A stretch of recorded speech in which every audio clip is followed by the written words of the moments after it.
What's going on, everybody? Welcome back to my YouTube channel, Let's Talk Tottenham. And today we are going to be looking at the All or Nothing docu-series episodes 4 through 6. But my channel as a whole usually talks about the news. I give my opinion, but really I want your opinion down in those comments. So let me know what you think. Let me know where I'm getting this right. Maybe I'm getting it wrong.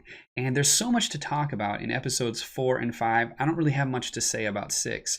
But if you've seen the docu-series yourself, you know episode 5 is so spicy. And so I'm going to give my opinion about some things I've seen on Twitter that are just kind of shocking to me. And I'm going to give my opinion. Let me know. Fire right back. If you think I'm wrong, you tell me in those comments. But either way, if you like this kind of content, please hit that like button. Be sure to subscribe.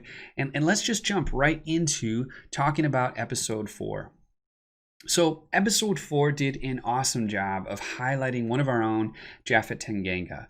And, Tanganga comes from this awesome line of one of our own, right? You've got Harry Kane, you've got Winks, you've got Skippy, Tanganga, you've got Dennis Sirkin coming up, you've got George Marsh and Harvey White coming up through the ranks. Troy Parrott's just gone out on loan. And so I'm hoping that we can keep this pipeline of desire and work rate and quality coming through the ranks so we can keep singing he's one of our own. But back to the bit on Tanganga. It was so cool to see him talking about joining the club at 9 years old, living only a few miles away from the club with his parents at 20 years old. But just look at his humility, knowing that he's a long way off from really hitting that peak, remembering his roots of his local club, and then just seeing his opportunity to prove himself to Mourinho. He's not just a fan, he said. You got to get your mind right and not just be a fan that this great manager has come in. You've got to have that right mentality. So he's got this respect of the guys who are ahead of him, but also his own desires, his own ambition to prove to Mourinho that he's the guy that can be out there in the starting 11. Now, one thing that I did think was interesting as he shared was how much his family means to him. If you remember, he shared about how his father went to many of his games and how his mom didn't so much, but that she knew just what to say when he was down, how to encourage him, to pick him back up again. And so you have to imagine his family just means so much, especially to these young guys. And so he says that's his motivation, to repay his family for helping him get so far in his journey. So hopefully when he starts to reap some of those rewards, he can pay his family back for all the things they've done for him. And I think that's interesting. It's different than maybe what you might hear from a Dele Alli or Eric Dyer, or even Harry Kane, right? They're all unique. They all have their own stories about why they want to be successful in football. And this docu-series highlighting some of those things, it's just really fun to see and experience. But to hear him talk about getting that first Premier League start, how emotional it was, how his father told him, hey, this is your opportunity to make your mark on the game. And then he gets right into that game against Liverpool, and he makes that amazing kind of almost on the goal line stop, just giving him that confidence boost. And I feel like, I've got really high hopes for Tanganga this year. I hope to see him break into that starting 11, at least make the squad, make the bench. And we start to see him, on a more regular basis. I think he's going to do really, really well this season, and I think it's going to be only so good for the club to see another young guy coming through as he has been doing. But one of my favorite parts of episode 4 is actually really small in terms of how long it is, but it is massive in terms of team spirit, and it has to do with Sonny. How can you not love Heung-min's son? Sonny, sitting with these younger guys, kind of joking with Japhet. Just go over there and when are you going to get your new contract? Just go over and ask Daniel Levy. Come on, give me my contract. Having Son in the locker room with these young guys, getting them to smile, but also his classiness, right? I mean, he is the biggest football player in Korea. He's just so well known, but no ego, right? He's not too large to have breakfast with these young guys, and I really loved seeing that. So that's episode 4. There's a lot to talk about there, but really what I want to talk about is episode 5. It is by far the most spicy, and Yeah, it was interesting to hear just right out of the gates. They're setting up the transfer window and January transfer window, and having that little conversation between Ben Davies, Christian Eriksen, and Harry Kane. Hearing Ben Davies talk about how he doesn't understand why every transfer window needs to add more players. How important it seems that they have a settled squad rather than having these new faces coming in and going out all the time. I think it really shows the humanity of these players, that they're men, they're not robots, and they want to be able to trust their teammates and kind of learn the style and who to pass to when and where they're going to be. You think of like a big old blind pass up the field. You want to know where Heung-min's son is going to be, Stevie B is going to be, and so just. They want to have that togetherness, and when you're constantly rotating a squad, that's tough to do. Now, what I want to talk about or give my opinion about is all this abuse I am seeing on Twitter for Steve Hitchen. It's kind of shocking to me. Everybody moaning about how he hates his job. I just want to show a couple of things here. Just to be clear, he does not hate his job. He simply said that he hates the January transfer window because it's a window of opportunity, a window of panic, and it's never a window to plan. He said, and I'm directly quoting here so I don't get it wrong, "I work on the metrics that Jose gives us about what a Jose player is for each position, working on the parameters of finance that the club gives to us." So for his job, his job is finding players and bringing those players to the club, to Jose, to Daniel Levy, and they have to, figure out or choreograph how this player is going to come into the club. And so what I heard as I was watching that is this guy is a metrics guy. He's a finance, guy. He's a numbers guy.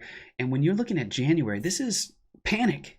It's quick. You got to get something done in these next 30 days. And we got this injury here and that injury here. We got to get these figured out. But is it good for the long-term plan of the club? And so if he is more of that, logical numbers guy, of course, he's going to be frustrated when he's forced to make a quick fire decision about purchasing a player or even loaning a player. I think about my own household budget, right? I don't like to make panic buys. I don't like to do anything on a whim. And so, obviously this is not a household budget. This is millions and billions of dollars in terms of football world. But Tottenham does not have an infinite cash flow to just go out and spend $250 million like Chelsea have done.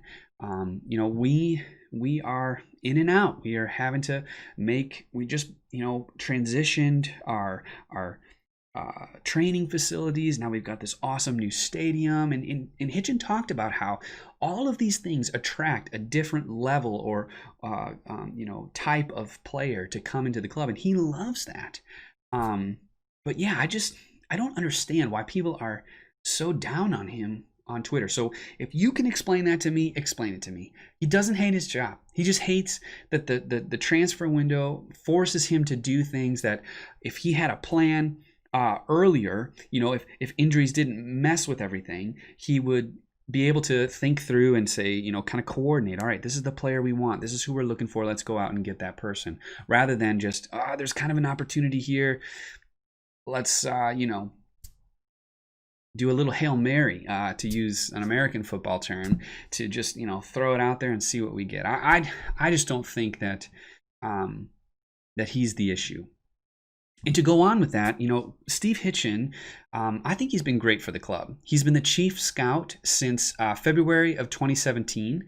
And obviously that's after Paul Mitchell left. And I know we all had high hopes for that. And maybe it was Daniel Levy, maybe it was, Mauricio Pochettino, but whatever it was, he resigned and Mitchell's been in there. But I just want you to think about the work that he's done since he's, been in this role. So whatever work he did in 2018 to 2019, nobody was purchased, right? His job is to bring players to show Daniel Levy, to show the manager, and at that time it was Mauricio Pochettino, and nobody was purchased. Now, I don't know if that's Daniel Levy's fault. I don't know if it's Pochettino's fault, and maybe you could blame Hitchen. You could say he didn't bring good enough players to the club for them to want to purchase or to loan. I doubt it. I think he's doing his job. They would have fired him if he wasn't doing that. So whatever work he did, nobody was purchased. And then, after that, he's brought in Ndombele, Steven Bergwijn, Ryan Sessegnon, Lo Celso, Clark, Fernandez, Vorm, Doherty, Højbjerg, and Hart. Of those, who are you upset about? Maybe you could say Michel Vorm was a dud because he only played, I think, one game last season, but he was needed. You had Lloris out, you had Gazzaniga in. You didn't really have that third keeper that wasn't a youth kid that has never started a Premier League game. So maybe Michel Vorm, maybe you could say Jack Clark. He's gone out on loan a few times and it just hasn't worked out very well. But of those names, Ndombele, obviously he's struggled in his first season, but the guy has talent. So what are you on about Steve Hitchen? That's what I want to know. Tell me in the comments, because it's got me fired up. I don't get it. I don't get why people are so down on him when I think he has brought in a great crop of talent. And don't forget that Pochettino even said that this team, this club needed a rebuild. And a rebuild takes time. It takes time to put things together. And so maybe I'm wrong. Tell me why I'm wrong. But I think Steve Hitchen is doing his job, and he's doing his job well. So the last big part of episode 5, we've got to talk about Danny Rose. Now, could his last name be any more fitting, right? Such beauty and all that thorny honesty. His desire, his belief that he's the best, being angry that a center back, he's blatantly talking about Jan Vertonghen, is getting minutes before he is. But to me, it's all too late. I can't remember the last game where Danny Rose was truly Danny Rose. Getting in deep, sending in good balls, tracking back, making great tackles. I just haven't seen that lately. And it reminds me of what Jose said at one point last season, that the big clubs, the Man Cities, the Liverpools, the Real Madrids, right? These big teams have good players on the bench. And so, only 11 can play at a time. And I feel like to have good players on the bench is a good problem to have, especially this upcoming season. There are so many games back to back, and we'll talk about the schedule briefly at the end here. But you have to have a larger squad than that. Now, I understand what Danny was saying, because I think he was saying, like, look, you want me at the top of my game. I play once every 4 weeks. How is that going to get me there? But you threw in Japhet Tanganga, and the guy killed it. So, I think Davies is as steady as she goes. And if you're going to take a gamble on an aging Rose or a young Tanganga, I'm with Jose. I'm going to take Tanganga. So I've ranted long enough about that. Getting to the good stuff or the positive things, I really loved the behind-the-scenes look at Stevie B. Similar to Japhet, you can see how much family is important to him, how they're all surrounding him when he's taking his pictures together. And they mentioned, they're trying to get him an apartment so he's not staying in a hotel, that there was another Spurs player living in that apartment. I wondered if it was Michel Vorm, because you could actually see in some of the footage, Vorm was kind of walking through the apartment with them. Now, the most interesting moment to me from episode 5 was Mourinho telling the boys at halftime not to be good guys. He was reminding them, that Toby was on a yellow and that Man City knew he was on a yellow card. And then, hearing him say Kyle Walker has a yellow card, Zinchenko has a yellow card, Sterling has a yellow card, so don't be a good guy. And then Harry Winks goes right out there, takes a smart fall, and he gets his second yellow and he's off. So I think you better believe that Winks knew what he was doing. He knew what his manager was asking of him. And this is the kind of change that Spurs need to win championships. Teams like Man City and Man United, they know how to play the games within the game. And it's frustrating. It's so frustrating to watch as a player. Those two teams, Man United got 14 penalties awarded to them in the Premier League last season. 14. It's like 1 every 3 games. Manchester City, 11 penalties awarded. And we were down at 4. So Man United got more than 3 times as many penalties awarded than we did. You know, that kind of thing, I want Spurs to be known to play the games within the game. To have teams say, oh, we're going to back off. We don't want to give them a penalty so that Harry Kane's just going to blast into the back of the net. But then by backing off, we've got some more opportunities and some chances to score goals and win games. So anyway, I'm really looking forward to this upcoming season. We've got a game coming up on Sunday. And so I want to kind of end this video talking about my starting 11 ideas. You know, we got these first team fixtures coming up. Everton right around the corner, and then after Everton, you know, we've just got this flurry of games. You've got Europa League, then Premier League, and then looking at October, I mean, it's the 13th, the 17th, the 20th, the 26th. We are in for a lot of you know, fun to watch, but you worry about injuries, you worry about the team being able to handle all of this. So here is my starting 11. I've got Lloris in goal. I got Sanchez, Alderweireld. I've got Ben Davies at left back. I've got Doherty on right back. Højbjerg, Winks, and Ali. And then Lucas, Son, and Kane. Now, I think that's what we're going to do. That's, you know, a 4-3-3 in terms of lineup and in terms of formation. What do you think? Where am I getting it wrong? Who do you think goes in? Who do you think goes out? Is the formation wrong? You let me know in those comments down below. I'd love to hear from you. And again, tell me where I'm wrong about Steve Hitchen. Tell me what you loved about episodes 4, 5, and even 6. I know I didn't even get to touch on that. But thanks so much for watching. If you liked what you saw in this video, hit that like button. Be sure to subscribe to get more videos like this. And as ever, it was great talking with you.